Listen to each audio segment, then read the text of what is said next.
Amém. Abra sua Bíblia no livro de Atos.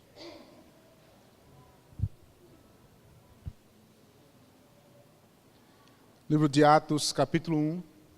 Nós queremos iniciar a exposição do livro de Atos, como foi anunciado no início do ano. Atos dos Apóstolos, capítulo 1, a partir do verso 1. Se você achou, diga amém.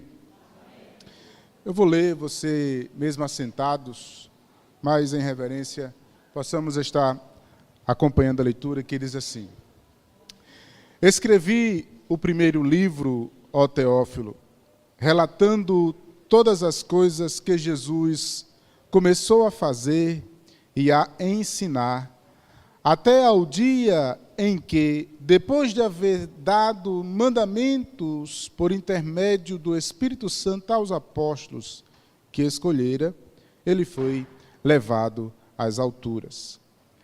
A estes, também depois de ter padecido, se apresentou vivo, com muitas provas incontestáveis, aparecendo-lhes durante 40 dias, e falando das coisas concernentes ao reino de Deus. E comendo com eles, determinou-lhes que não se ausentassem de Jerusalém, mas que esperassem a promessa do Pai, a qual disse ele: de mim ouvistes. Porque João, na verdade, batizou com água, mas vós sereis batizados com o Espírito, não muito depois destes dias. Então, os que estavam reunidos lhes perguntaram: Senhor, será este o tempo em que restaures o reino a Israel?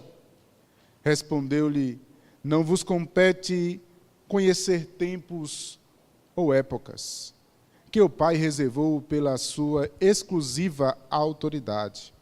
Mas recebereis poder ao descer sobre vós o Espírito Santo, e sereis minhas testemunhas, tanto em Jerusalém, como em toda a Judeia, Samaria e até aos confins do mundo.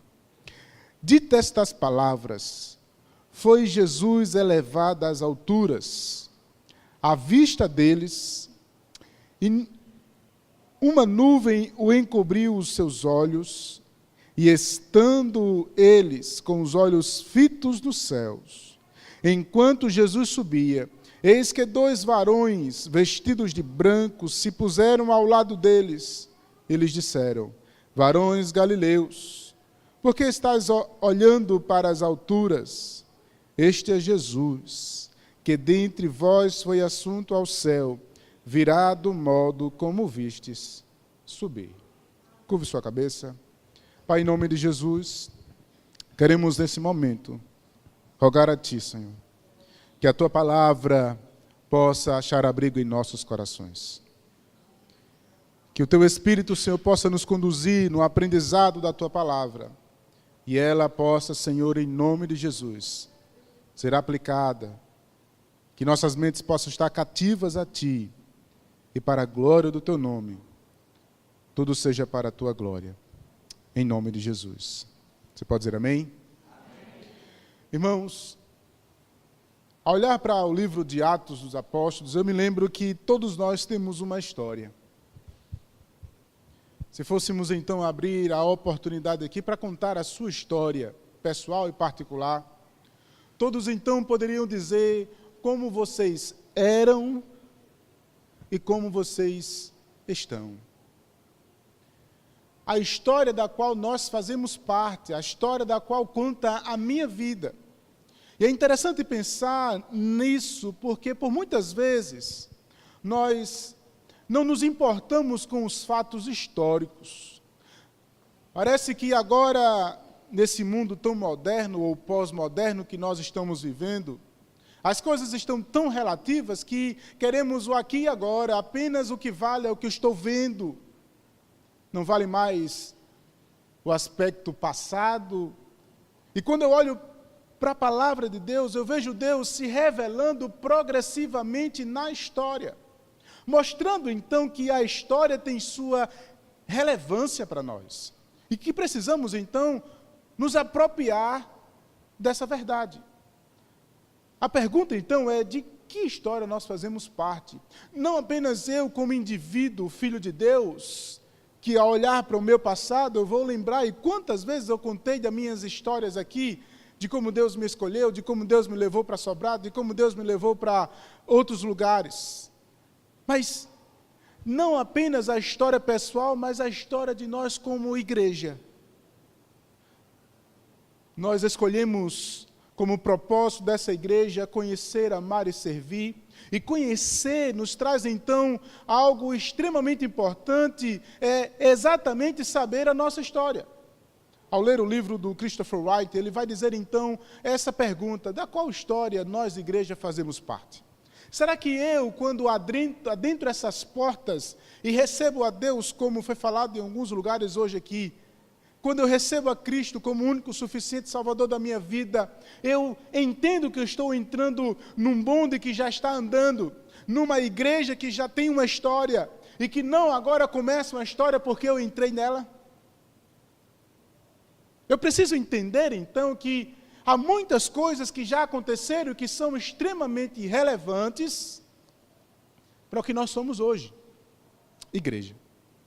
Ao olhar um pouco para o passado, eu vou então perceber que Deus fez alianças no passado. Deus escolheu Abraão, assim fazendo aliança com o homem. Sua família então se torna um povo. Esse povo cresce, é resgatado então da terra do Egito. Esse povo agora recebe a lei. Ao receber a lei se torna então uma nação. Essa nação cresce mais ainda, então escolhe um rei, e esse rei então se torna um reino. E agora, com a promessa e a expectativa da vinda do Messias, o seu antecessor, o João Batista, diz: o reino está chegando.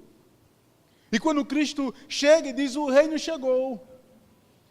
E agora ele começa a trabalhar com aquele povo, esse povo agora que está em meio à expectativa do reino ser estabelecido por um homem que iria desembainhar a sua espada, matar e agora tirar o Império Romano do poder e colocar Israel novamente acima de todas as coisas. Essa era a expectativa dos judeus e dos fariseus. Então chega o Messias, o Cristo, a qual nós cremos, e começa a dizer que ele vem estabelecer um reino diferente.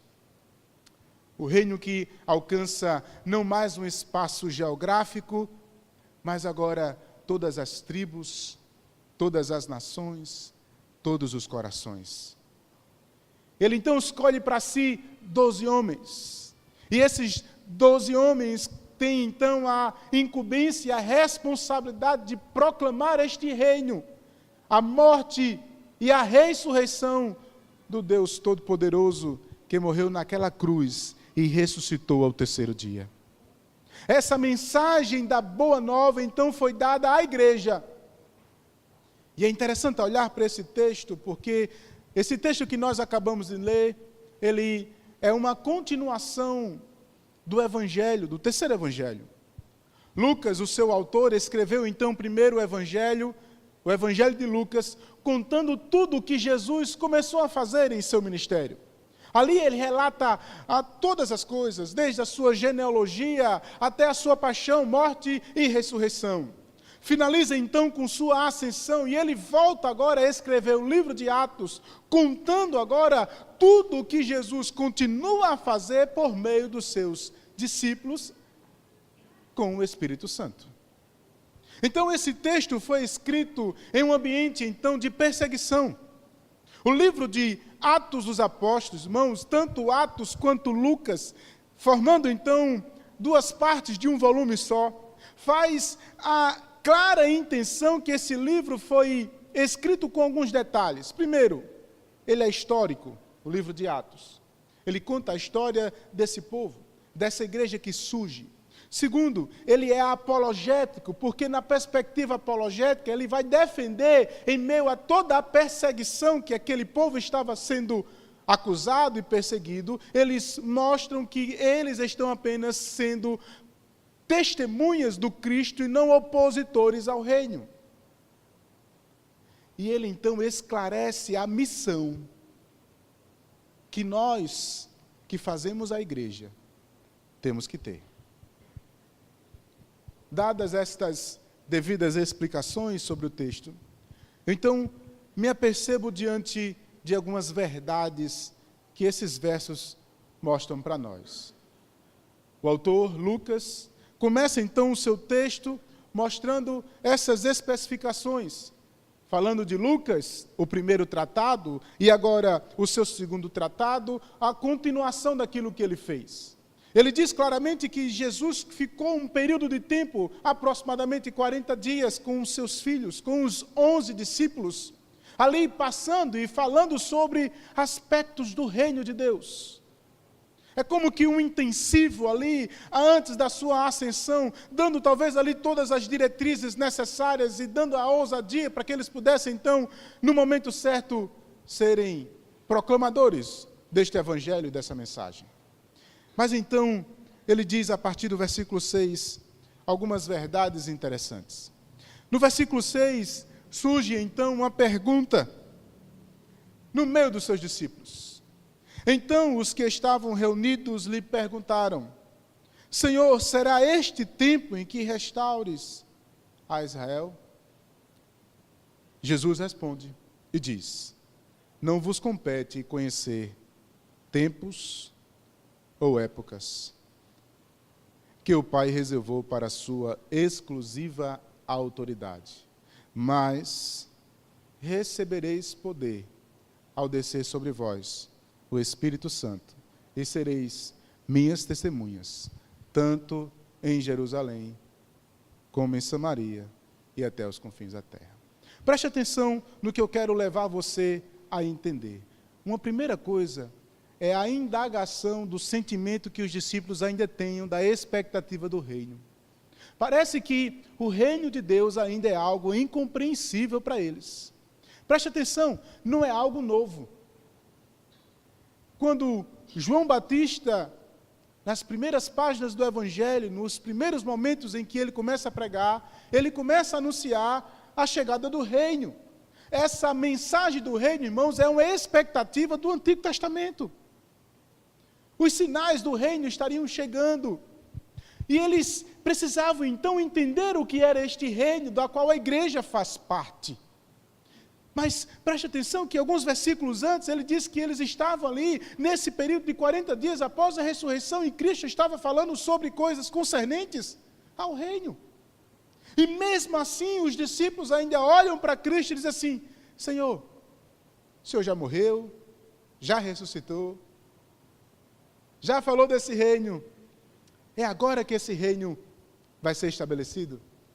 A expectativa por trás dessa pergunta, irmãos, ainda é a mesma antiga, da qual então eles estavam esperando aquele que iria desembainhar a espada. O Messias prometido seria o rei desse reino, queria então tirar o Império Romano e trazer agora o Israel.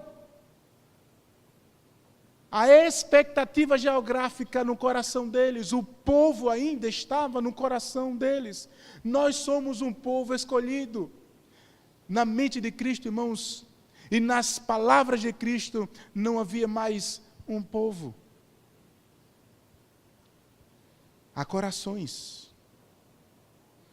Deus não estava conquistando apenas um povo. Deus utilizou esse povo no Antigo Testamento para a proclamação e que eles fossem luz em meio às trevas. Agora, Deus olha para muito mais. Ele diz, não é mais um povo que vai ser escolhido, não é mais uma ação geográfica, não é mais algo territorial, mas o reino de Deus irá então alcançar novos corações, tribos, línguas, raças, de todos os povos. Nós estaremos agora como igreja servindo ao Senhor, o Rei dos Reis, o Senhor dos Senhores. Só que essa dúvida dos discípulos, irmãos, ela apresenta algo para nós. E a pergunta é: que reino é esse? Quando nós estudamos, então, um pouco sobre o reino de Deus, nós vamos perceber, irmãos, que, por muitas vezes, nós não compreendemos o que é o reino de Deus. Talvez porque nós, aqui, brasileiros, latinos, americanos, nós nunca tivemos, então, esse aspecto de uma monarquia no nosso meio. Não. Mas, onde precisamos então entender que o reino trata do governo poderoso, soberano de Deus sobre nós. Esse reino, irmãos, revela então toda a autoridade, toda a soberania de Deus sobre não mais um povo específico, mas sobre todos aqueles que foram inseridos pela ação do próprio Deus quando Ele nos vivifica e nos traz das trevas para a luz. Estes que são agora incluídos no reino, são agora membros, súditos deste reino todo-poderoso, da qual nós precisamos entender que não somos mais agora os cheios de autoridade. Nós somos agora responsáveis, membros de um reino, da qual o Senhor, o Todo-Poderoso, o Criador dos céus e da terra. Eu acho muito lindo quando, nas primeiras visões do Apocalipse, o tema central do livro de Apocalipse é exatamente o trono de Deus e o Cordeiro. A visão em que João tem então é: eis o trono de Deus, e esse trono revela então toda a autoridade do reino, toda a autoridade do rei que está sobre nós. E a verdade que está implícita nesse texto para nós é que nós estamos sob uma autoridade. Se você realmente é testemunha, discípulo de Cristo, e participa de uma igreja que serve ao Rei dos Reis, o Senhor dos Senhores, você tem um rei que comanda a tua vida. Você tem um dono que controla todas as coisas. Você tem um Senhor dos Senhores. O que me assusta, irmãos, é que muitos de nós não têm a reverência ao Rei dos Reis. Não compreendem que nós não estamos aqui reunidos apenas para ouvir uma pessoa pregar. Não, nós estamos aqui reunidos para cultuar ao Rei dos Reis, ao Todo-Poderoso, aquele que controla as nossas vidas e que Ele deixou predeterminado estas formas para nós cultuarmos a Ele, como igreja, pedras vivas, que então juntos adoram ao Todo-Poderoso, ao nosso Rei. Parece, irmãos, que muitos não compreendem, e talvez por não compreenderem essa essência do reino de Deus sobre suas vidas, vivem as suas vidas como querem. Não respeitam as autoridades, não respeitam os cultos, não têm então a devida importância, nem a devida reverência ao Todo-Poderoso, o Criador dos céus e da terra, que estipulou certas coisas para que nós pudéssemos então viver como Ele quer, não como nós queremos. Nós então entramos na igreja e esquecemos desse passado. E quando nós não conhecemos esse passado de como Deus constituiu a igreja, que faz parte desse reino, que Ele controla todas essas coisas, nós parece que entramos dentro da igreja e achamos que podemos fazer qualquer coisa. Ah, agora eu sou aqui, eu estou aqui, agora as coisas vão mudar. Quem é você? Eu e você somos apenas súditos do reino de Deus. E se eu desconheço o Rei, o Todo-Poderoso, eu vou começar a servir da minha maneira e da minha forma. Vou pensar talvez como os discípulos, de forma geográfica, local e apenas aqui, dentro da concepção deles. Mas Deus então nos chama, e o autor nos chama a atenção para prestar atenção em algo muito mais superior. Nós estamos aqui como igreja, servindo ao Rei dos Reis, ao Senhor dos Senhores, ao Todo-Poderoso. somos súditos dele e nós queremos prestar-lhe culto como ele merece para a glória do Senhor. Por isso, dê valor àquilo que Deus dá valor. Por isso, queira viver como Deus quer que você viva. Não como você acha, não apenas como eu quero viver. Porque eu acho isso. Isso é uma fala agora do nosso mundo pós-moderno, trazendo então esse relativismo para nós. Quem foi que disse isso para você? Quem é que essa verdade, quem disse que essa verdade é verdade para você? Não, Deus é soberano. Ele é o Rei dos Reis. Ele é o Senhor dos Senhores. E precisamos então, pela ação do Espírito Santo em nossas vidas, crer que Ele tem para nós é muito maior do que o mundo tem para as nossas vidas. Mas a resposta de Cristo, irmãos, é interessante. Porque quando Ele responde esta pergunta, Ele não vai falar do reino necessariamente. Ele não vai falar, então, da ação geográfica nem de Israel. Ele vai falar do tempo. Ele diz então na sua resposta: não vos compete conhecer tempos ou épocas,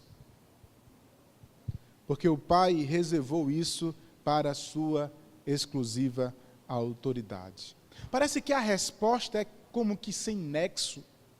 Parece que nós não compreendemos então o que é que Cristo está querendo dizer com essa resposta. Ele pergunta sobre um reinado territorial e ele responde assim: quem foi que disse a vocês? Porque numa segunda expectativa desse texto, é que exatamente os discípulos estavam com uma expectativa futura. A pergunta, então, é algo para frente. Há uma segunda interpretação que encaixa nesse texto também, é que eles estavam com um pensamento mais à frente. Então, Cristo responde de uma maneira como que não vos compete saber esse tempo. O tempo está determinado para Deus. O que cabe a vocês é saber o que vai acontecer agora. Preste atenção. Vocês irão recebereis poder ao descer sobre vós o Espírito Santo e sereis minhas testemunhas, tanto em Jerusalém como em toda a Judeia, Samaria e até os confins da terra. Esse verso, irmãos, tão conhecido e tão falado por muitos, é uma resposta a uma dúvida dos discípulos. Ele está dizendo agora, em vez de vocês estarem preocupados com o território, com o aspecto futuro, vocês têm que estar preocupados com a promessa que eu disse a vocês. Fiquem em Jerusalém. Preste atenção no tempo. Jesus é assunto aos céus, mas antes de Jesus é assunto ao céu, na Páscoa ele é morto. Ele, na cruz do Calvário, é morto, então com 3 dias ele ressuscita. Então ele passa ali aproximadamente 40 dias da sua morte, até esse dia que ele é assunto aos céus. Pentecostes, irmãos, na verdade significa 50º. É 50 dias depois da Páscoa, algo que era natural e conhecimento de todos naquela época. Então 50 dias passa, e nesse momento Jesus diz para eles, daqui a 10 dias, aproximadamente, vocês irão receber. Isso é que vocês têm que se preocupar. É com a missão. Mas vocês receberão poder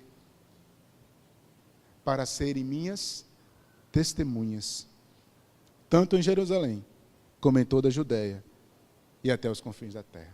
Esse texto, irmãos, é, na verdade, o texto-chave e que dita, então, toda uma linha de pensamento para o restante do livro. Ele vai caminhar essa mesma ação geográfica aqui, Jerusalém, Samaria, Judeia e até os confins da terra. Toda a ação missional desse texto parte desse versículo. Esse é o versículo-chave de todo o texto do livro de Atos dos Apóstolos. Mas preste atenção que aqui há uma missão dada para os discípulos. A ação missional dada para os discípulos que agora iriam, a partir de Pentecostes, se tornar a igreja. 2 palavras me saltam aqui nesse texto. Primeiro, poder. Segunda, testemunha. A palavra poder aqui, a palavra dínamos, que hoje é traduzida como dinamite, Mas na época do nosso autor, Lucas, ele não tinha nem a compreensão do que seria uma dinamite nos nossos dias. Então ele usa então a expressão poder para essa palavra, mas uma palavra talvez mais apropriada seria ousadia.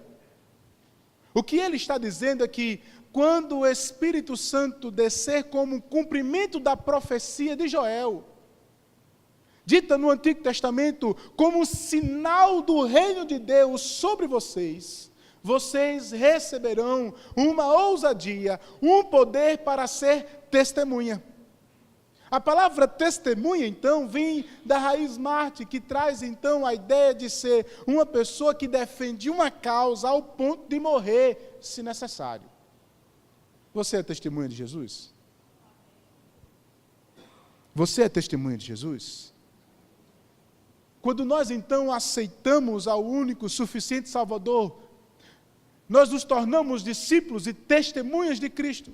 E a palavra testemunha aqui nesse texto implica que esta igreja é uma igreja que está disposta a vestir a causa do Evangelho, a anunciar aquilo que Cristo tem dito, feito e agora continua a fazer. E essa ação precisa ser com uma ousadia tal, ao ponto de, se necessário, nós darmos a nossa vida por essa causa.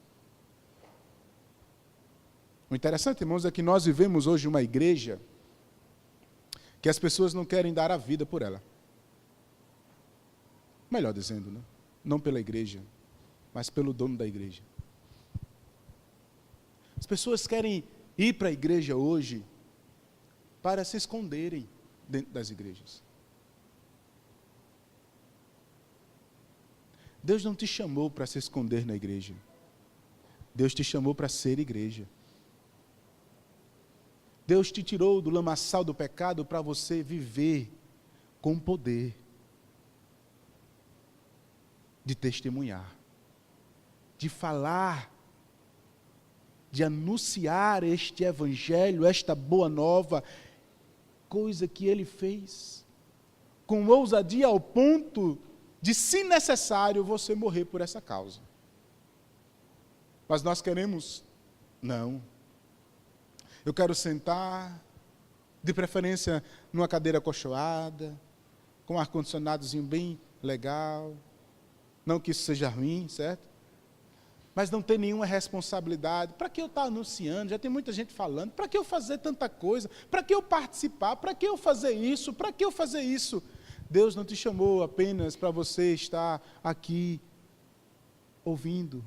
Deus te chamou para você ser ativo, participante, atuante, ao ponto de, se necessário, morrer por essa causa. Sabe o que me chama mais atenção, irmãos, é que nós morremos por outras coisas. Nós damos o nosso sangue por coisas que não são nossas. A gente dá o sangue pela empresa. A gente dá o sangue por um time de futebol. A gente dá o sangue para fazer tantas coisas. A gente abdica da nossa vida e da nossa família, dos nossos amigos, das nossas particularidades, por tantas coisas que não valem a pena. Não é nosso. É casual. Mas nós damos. Mas aquilo ao qual nós parece que não compreendemos, aquilo que é fundamental para todos nós como seres de Deus, como filhos de Deus, nós não valorizamos. Nós não valorizamos, não participamos, e se necessário, eu venho só de vez em quando. O interessante, irmãos, é que quando nós nos dedicamos a uma coisa, duas coisas essenciais nós fazemos. Eu dedico tempo e dinheiro. Duas coisas essenciais quando eu me dedico a alguma coisa, eu faço. Seja qualquer coisa. Seja até mesmo em área de entretenimento, por exemplo, se eu gosto de um futebol, de alguma coisa que eu gosto de participar, de um show, ou algo que eu venha participar, eu vou dar o meu tempo e meu dinheiro. Não tenho retorno. Se eu gosto de coisas materiais, vamos pensar em coisas como carro, motos e afins, eu vou dedicar 2 coisas: tempo e dinheiro. Tudo se resume a essa dedicação. E aí, irmãos, quando nos deparamos com o Evangelho, nós somos muito mais influenciados com um aspecto negativo do Evangelho que o mundo tem dito, do que com o verdadeiro Evangelho dito para nós pelas Escrituras, que nos diz que eu preciso me envolver, que diz que eu preciso ser testemunha, que diz que eu preciso viver com poder, que diz que eu preciso me dedicar e investir. Eu não quero fazer isso, mas eu quero os benefícios que Ele quer me dar. Os benefícios que este Evangelho tem para mim, eu quero. Mas dedicar meu tempo, meu dinheiro, minhas ações, ser, importunado por certas pessoas, tratar com carinho as pessoas, mesmo quando não sou tratado com carinho, viver em comunidade, isso parece que eu não quero. Então eu quero ser um que entra e sai e não quero ser visto. Não foi isso que Deus te chamou para fazer. Deus te chamou para ser revestido do poder do Espírito, para viver como aquele que anuncia o Evangelho, de tal ponto que, se necessário, morre por essa causa. Avalie agora a sua dedicação às outras coisas e aquilo que você faz para Deus. O texto, ele continua, quando no versículo 9 ele vai dizer: dita estas palavras, foi Jesus levado às alturas, à vista deles, e uma nuvem o encobriu os olhos, estando eles com os olhos fitos nos céus. Enquanto Jesus subia, eis que 2 varões, vestidos de branco, se puseram ao lado dele, e lhe disseram: varões galileus, por que estáis olhando para as alturas? Esse Jesus que dentre vós foi assunto ao céu, virá do modo como subiste, como viste subir. Esses versos finais me revelam então uma esperança. Aquilo que nos move como igreja. A mensagem a ser anunciada. Aquilo ao qual alegra os nossos corações. Mas preste atenção nas atitudes dos discípulos. Imagine só a cena, Jesus subindo e eles ali com seus corações. Imagine, irmãos, como seria se eu e você estivesse lá, talvez nós estaríamos do mesmo jeito, olhando assim: volta, Jesus, é melhor o Senhor aqui. Mas eles ficaram parados, olhando, eu não sei, o texto não diz quanto tempo eles ficaram ali, como que olhando para o céu, na expectativa de que Cristo voltasse. Eles estavam ali, parados. É como que se esqueceram da promessa que Jesus disse. Chega 2, então, anjos, 2 varões, e ei, preste atenção, desperta vocês aí, que assim como vocês viram subir, ele irá voltar. Irmãos, essa mensagem é aquilo que os discípulos vão anunciar. Todo o livro de Atos, a mensagem clara é: Jesus ressuscitou, irá voltar. Jesus ressuscitou e irá voltar. Parece que a igreja, irmãos, está como que aqueles discípulos, ainda assim, olhando para cima, sem anunciar a mensagem. E parece, irmãos, que quando nós estamos parados sem anunciar a volta de Cristo, 2 coisas me chamam a atenção. Primeira, ou eu não estou crendo que Ele vai voltar, ou eu estou querendo que Ele fique por lá. Eu me lembro uma vez, numa conversa com alguns amigos, e um disse assim: pai, seria tão bom que Jesus voltasse hoje. A resposta do outro foi: não, agora não. espera aí. Mas por que, rapaz? Seria tão bom se ele voltasse hoje. Nós estaríamos com ele na glória, estaríamos desfrutando de toda a alegria, nossos corpos seriam transformados, nós estaríamos agora ouvindo a voz do nosso Deus Todo-Poderoso. Que alegria seria! Não, mas deixa eu desfrutar, eu quero casar. Ah, então quando você casar, Jesus pode voltar. Não, eu quero ter meus filhos. Ah, então quando você teve seus filhos, Jesus pode voltar. Não, deixa eu criar eles. Ah, então quando eles crescerem, não, eu quero ser avô também. Sabe, percebe que por muitas vezes nós estamos vivendo a mensagem do Evangelho como que dizendo para Deus, não volta agora não. Eu quero as minhas expectativas terrenas. As minhas emoções falam mais altas. Nós queremos o aqui e agora. Estamos muitas vezes, irmãos, influenciados pelos nossos desejos. A mensagem do retorno de Cristo, irmãos, em muitos púlpitos já foi, não se escuta mais. O que se escuta em muitos dos nossos púlpitos por aí é, olha, Deus tem uma bênção para você, Deus tem uma bênção para você, Deus vai te dar isso, Deus vai te dar aquilo. Mensagens totalmente psicológicas, mensagens totalmente voltadas para animar o nosso ego, para dizer, você vai conseguir. Mas a principal mensagem do retorno dele, parece que nós não nos alegramos mais. Resumimos, parece que o retorno de Cristo como que nesse momento da ceia. Ah, nesse momento nós temos que falar. Mas esse anúncio do retorno de Cristo precisa ser vivido pela igreja. Eu preciso viver e anunciar esta mensagem. Jesus irá voltar. Jesus vai voltar. Você está preparado para o retorno de Cristo? Ou os teus pensamentos ainda estão apenas no aspecto terreno, no aspecto local?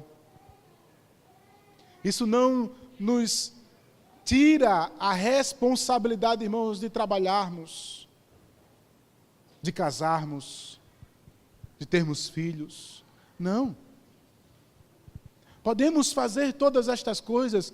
O que nós não podemos, irmãos, é viver como se Cristo fosse voltar daqui a 1000 anos. Eu preciso viver como se Cristo fosse voltar amanhã.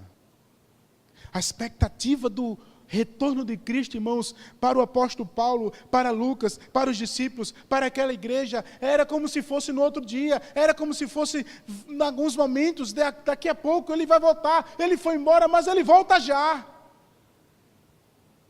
Hoje nós estamos vivendo o evangelho como que eu quero massagear o meu ego, quero fazer minhas coisas, e esqueço da verdadeira mensagem. E por eu esquecer esta verdadeira mensagem, eu vivo de maneira totalmente errada. Eu não dou crédito às Escrituras, eu não dou crédito aos cultos. Ah, isso eu já escuto há muitos anos, isso vai se passar. Eu não dou valor à igreja, eu não dou valor à liderança. Ah, porque isso é assim, isso é assado. E começa então a viver de maneira não como as Escrituras, não como alguém que vive que Jesus vai voltar amanhã. Esse texto, então, nos chama a atenção para a prioridade do reino. Nos chama a atenção, irmãos, para viver com ousadia e testemunha, ao ponto de morrer por esta causa. Nos chama a atenção para viver na esperança do retorno de Cristo. Você está preparado para isso? Porque esta é a missão da igreja.